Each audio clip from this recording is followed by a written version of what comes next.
The book of Habakkuk, chapter 3 and verse 2. O Yahweh, Bashem Yahushai, I have heard thy speech and was afraid. O Yahweh, revive thy work in the midst of the years make known. In wrath, remember mercy. I'm going to start right there. I want to start off as always by giving all praise, all honor, all glory unto Yahweh, Bahashem, Yahweh Shai, Bahashem, Machak, Wadash. Double honor to the elders and apostles of great millstone who teach and who rule well, who taught us this truth through the power and spirit of Yahweh, Bashem Yahushai. And Lord willing, this lesson is edifying to the elect out there, whoever you might be. So the Spirit has led me to the book of Habakkuk, the 3rd chapter. And right here in verse 2, all right, the prophet Habakkuk is saying that he heard the Lord's speech, man. All right, the Lord speaks to his prophets in similitudes, man, visions and dreams, okay, to show them the future, all right, to make known his will upon the planet Earth. All right, the visions of the coming destruction, World War III. The prophets have seen all these things, man. And when they seen these visions of the great judgment and death and the chaos that's coming, all right, you know, they trembled within themselves, man. All right, and that's the spirit that we gotta, you know, take heed to be sober and vigilant, because we're in that time, man. We're in that time of the Lord bringing those visions to pass, man. Okay, and the prophet Habakkuk said, in wrath, remember mercy, because the Lord is angry, man. All right, Yahweh, Bashem Yahushai, is getting ready to thresh this motherfucker, man. Especially America, Babylon the Great, and then ultimately he's going to devour it with thermonuclear fire in the midst of World War III. But before that, it's finna get very ugly out here, man. All right, and it's all the wrath of Yahweh, Bashem Yahushai. And we are in the same spirit as Habakkuk, man. We're hoping for mercy. Like, Lord, please remember, you know, mercy upon us, man. When you're destroying this wicked ass kingdom, don't forget us, you know. Those who have been doing the work and have been seeking thee daily in truth and in sincerity, you know, spare us from the coming wrath, because we know it's coming, man. There's no avoiding it. But let's continue on. Matter of fact, let's zoom out to the entire chapter and we'll just read down through it. Okay, and in verse 1 it says, a prayer of Habakkuk the prophet upon Shigionoth. And that word Shigionoth goes into a poem or a song with rapid changes, you know what I'm saying? That's pretty much what that means. But the importance is, you know, emphasizing the Lord's wrath to come and us trying to receive that mercy, man. Verse 3 it says, the Most High came from Teman, and the Holy One from Mount Paran, Selah. His glory covered the heavens, and the earth was full of his praise. And his brightness was as the light. He had horns coming out of his hand, and there was the hiding of his power. Now, when we go into that word horns right here in verse 4, it's talking about beams of light. Okay? This is the power that the Lord has, man. This is not for the small-minded, all right? Okay? So continuing on, you know, in the vision of Habakkuk, all right, before him went the pestilence, and burning coals went forth at his feet. You see, he stood and measured the earth. He beheld and drove asunder the nations, and the everlasting mountains were scattered. The perpetual hills did bow. His ways are everlasting. Now we go into those words, mountains and hills. That's talking about governments and you know, municipalities, man, you know, of the heathens. The Lord is coming back to take all governments down, man. He's coming back to establish his throne, man, his rulership, his kingdom. Therefore, these other government entities cannot, you know, coexist. They're going to be taken down. That's part of prophecy. Let's get that precept really quick. All right, here we have the book of 1 Corinthians, chapter 15, and verse 23. I'm going to read down a little bit. All right, it says, but every man in his own order, Hamashiach, all right, being Yahushai, all right, the first fruits afterward, they that are Hamashiachs at his coming. Those first fruits are talking about the elect, man. All right, Shalakia. Okay, starting with the 144,000. All right, the 144,000, man, those are the first spirits that were with the Lord, man, in the beginning. The first fruits. All right, let's continue on to the next verse. The point is right here. It says, then cometh the end, when he shall have delivered up the kingdom to the Most High, even the Father, whose name is Yahweh. When he shall have put down all rule and all authority and power. Going into those governments, man. All the heathen rulership is going to be taken down upon the return of Yahweh Shai. All right? Ain't going to be no Chinese government. Ain't going to be no United States government. Ain't going to be no, British government. None of that shit, man. All right? It's going to be the government of Yahweh Shai, and that's it, man. For he must reign till he hath put all enemies under his feet. There you go. So that's the point right there. So continuing on in Habakkuk, the 3rd chapter. All right, we just, explained this right here. All right, where it says the perpetual hills and the everlasting mountains were scattered, and they did bow. It's talking about those governments he's going to take down. All right. Verse 7, I saw the tents of Cushan in affliction, and the curtains of the land of Midian did tremble. All right. I believe the Midianites are, Ishmaelites, if I'm not mistaken. But anyway, continuing on. Verse 8, it says, was the Lord Yahweh, Bashmi Shai, displeased against the rivers? Was thine anger against the rivers? Was thy wrath against the sea, that thou didst ride upon thine horses and thy chariots of salvation? Now, that's a whole lot right there, man. The Lord is coming back with power that you've never seen before, man. None of us. He's coming back with complete authority and power, man, that nobody will be able to stand to. All right? Or stand up against, should I say. And when he comes back, the things of the earth are going to tremble, man. All right? It says, were you mad at the sea? Were you mad at the rivers? Because, look, the Lord going to come through with the chariots, all right? The so-called UFOs, and they're coming back to shake shit up, man. It's going to be terrifying to those who don't know what's going on, man. You see? All right? He's going to be displacing the waters and all type of different stuff, man. All right? Imagine the chariot flying down over the ocean and then causing a tidal wave, man. The Lord has that type of power.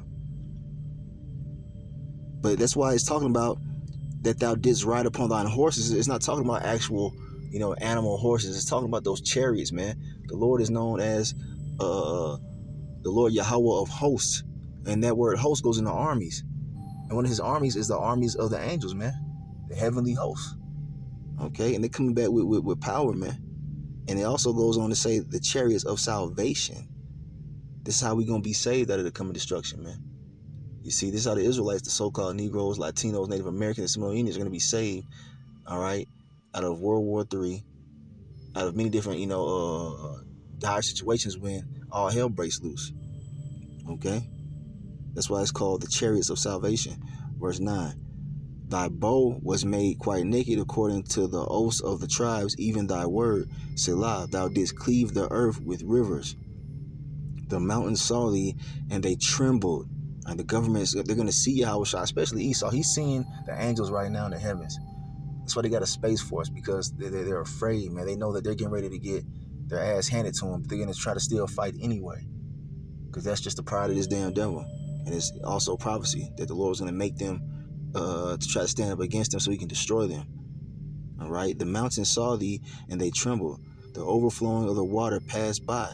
The deep uttered his voice and lifted up his hands on high. Now I'm going to get a quick precept showing you that these nations, not just Esau, but also these other heathen nations, are going to try to fight against the Lord, man, when he returns. Let's get there really quick. Right, here's one right here, the book of Revelation, chapter 12 and verse 7. And there was war in heaven. All right, it's not talking about, the place where the Most High dwells. It's talking about the heavens, the skies. Okay? And there was war in heaven. Michael, or Michaela, and his angels fought against the dragon, and the dragon fought against his angels. Now, the dragon is synonymous to Esau's military, his power structure. All right? NATO and the EU, And they're going to try to fight against the Lord when he returns, man. They're going to, see the Lord appearing in the heavens and his hosts. And they're going to try to send their fighter jets and all type of shit, their little laser weapons and whatever they got to try to fight the Lord and the angels, man. All right? That's what's getting ready to happen. And what does it say next? And prevail not, neither was their place found any more in heaven. The Lord finna shoot them motherfuckers out of the air, man. He gonna make Esau and his military disappear, man. Okay?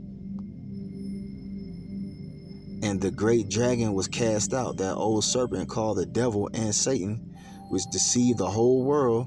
He was cast out into the earth, and his angels were cast out with him. And the angels of the devil, or Esau, the so-called white man, like I said, it's his fighter jets, man, his military, his technology, man. Those are his angels. They're gonna get cast down. All right. What do they call those? They call them the Blue Angels or whatever. Esau, his military. Those fighter jets, they do them air shows and shit. There you go, man. All right. But Esau's angels are no match for the angels of Yahweh Bashim Yahushua, man, who are celestial beings, man. Spiritual beings.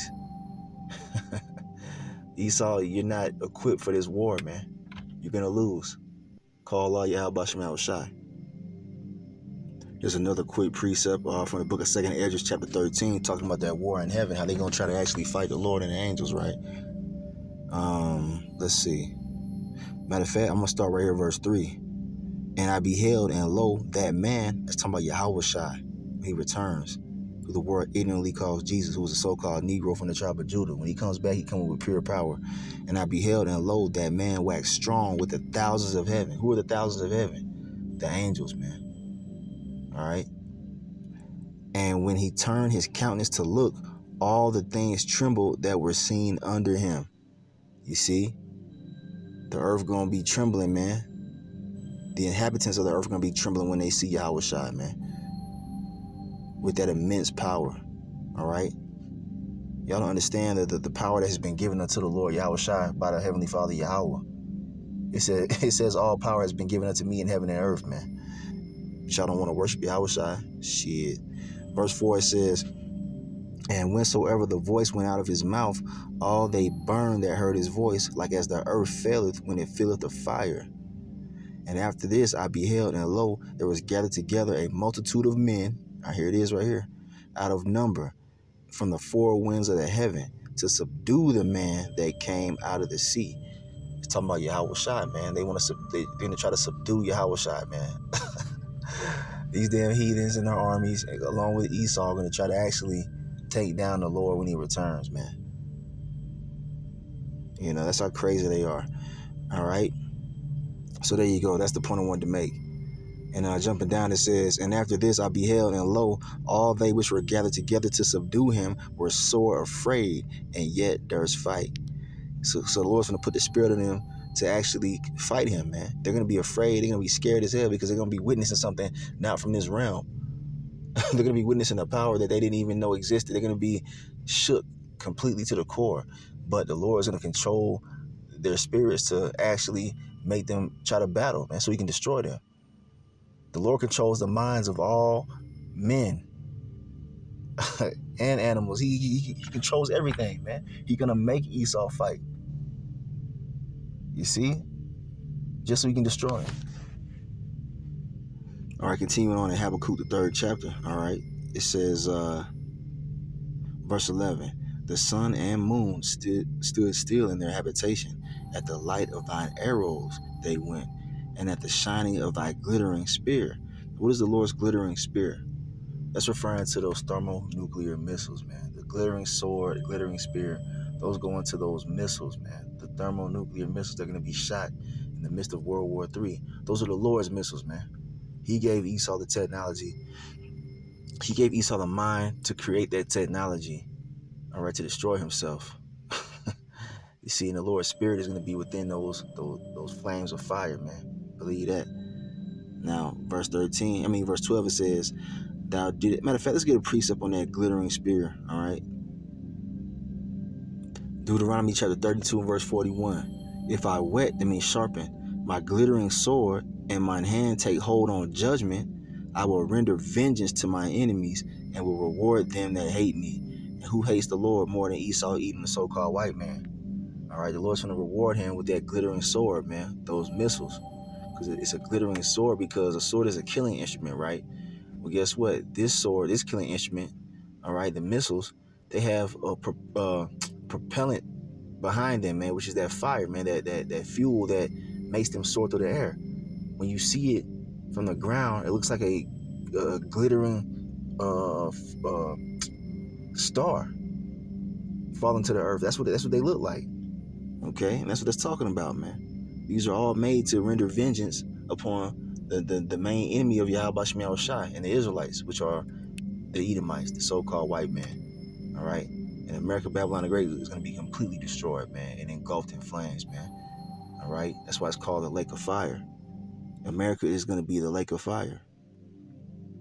All right, just to further back that point up of those nuclear missiles being that sword of the Lord, right?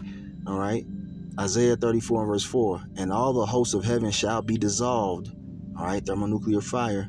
All right, the armies of Esau, they're gonna be fucking dissolved, man. And the heavens shall be rolled together as a scroll, talking about those mushroom clouds. All right, the clouds that roll in on themselves, man. That's what that's talking about. And their host shall fall down as the leaf falleth off from the vine, and as a falling fig from the fig tree. For my sword shall be bathed in heaven. Behold, it shall come down upon Idumea and upon the people of my curse to judgment. Idumea is the Greek way of saying Edom. The Edomites are the so-called white people, the white race, man. All right, the devils that the Bible speaks of, man. Well, their judgment is at hand, and the Lord's sword is going to pierce them. All right, it's talking about that thermonuclear fire, man. It's going to come down upon Idumea. It's going to come down upon America, Babylon the Great. All right, and other parts of the earth, man, to take him out of rulership, man. Continuing on in Habakkuk, the 3rd chapter, let's go to verse 12. It says, thou didst march through the land in indignation. Indignation meaning righteous anger. And this place deserves the wrath of the Lord, man. Look at all the wickedness going on here, man. I don't even got to mention all of it, man. Everywhere you turn is wickedness. Some perverse bullshit going on, man. Thou didst thresh the heathen in anger. So what is this saying right here? That means the Lord ain't with you heathen nations, man. He's not with all the nations of the earth. He's only with the Israelites, his chosen nation. Okay? He's getting ready to thresh you fucking heathens, man. Especially you devils, you Edomites. So when Yahweh shall return, it's not going to be all hugs and kisses and shit. No, it's going to be death and bloodshed and flames of fire, motherfucker. I'm tired of all these Christian churches trying to tell everybody that the Lord he's for all nations. No, man, he's coming to thresh the heathen. And Salakia for my harsh language. But get over it. Continuing on, verse 13. Thou wentest forth for the salvation of thy people. I had to emphasize that. Thou wentest forth for the salvation of thy people. Possessive pronoun, man. All right. He has a chosen people on the face of the earth. It's the so-called Negroes, Latinos, Native Americans, and Seminole Indians. And you Israelite foreigners that go back by your father's seed line to one of the 12 tribes, man. Regardless of what you look like. All right. He's coming for the elect at that. Now, it says, even for the salvation of thine anointed. Talking about the elect, man. Okay. Thou woundest the head out of thy, thou woundest the head out of the house of the wicked by discovering the foundation into the neck, Selah. All right. The wicked are getting ready to get their head bust, man. Verse 14. Thou didst strike through with his staves the head of his villages. They came out as a whirlwind to scatter me. Their rejoicing was as to devour the poor secretly. And that's what Esau's coming with, man. The poor being the Israelites. We're on the bottom of society, man. We don't have a standing army. We don't have the riches and the possessions of the earth right now, man. That's coming later when he gets taken down. But right now, Esau is holding all that shit, man. These heathens. But it's talking about Esau, man. All right. He has a plan to devour the Israelites secretly. All this shit that's going on in the news, talking about, rights being taken away. That's all to come after us, man, especially the prophets. I believe it tells you that in Psalm 64, Salakia. Okay. But I'm not going to get there right now in this lesson for time's sake. Go read Psalm 64. Verse 15, it says, thou didst walk through the sea with thine horses, through the heap of great waters. When I heard, my belly trembled, my lips quivered at the voice, Salakia. Rottenness entered into my bones, and I trembled in myself, that I might rest in the day of trouble. You see? When he cometh up unto the people, he will invade them with his troops. What is that talking about, man? Who are the troops of the Lord? How's the Lord going to invade America, Babylon the Great, and the earth with his troops? He's talking about the hosts of heaven, the angels, man. Those so-called UFOs, man.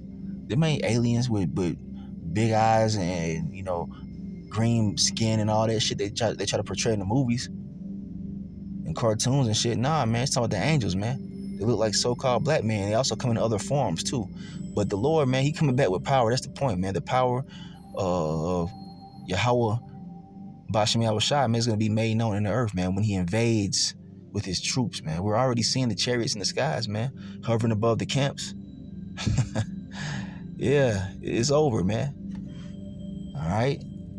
Matter of fact, verse 17, although the fig tree shall not blossom, neither shall fruit be in the vines, the labor of the olive shall fail, and the field shall yield no meat. The flock shall be cut off from the fold, and there shall be no herd in the stalls. Verse 18, yet I will rejoice in the Lord Yahweh, Bashem Yahushai.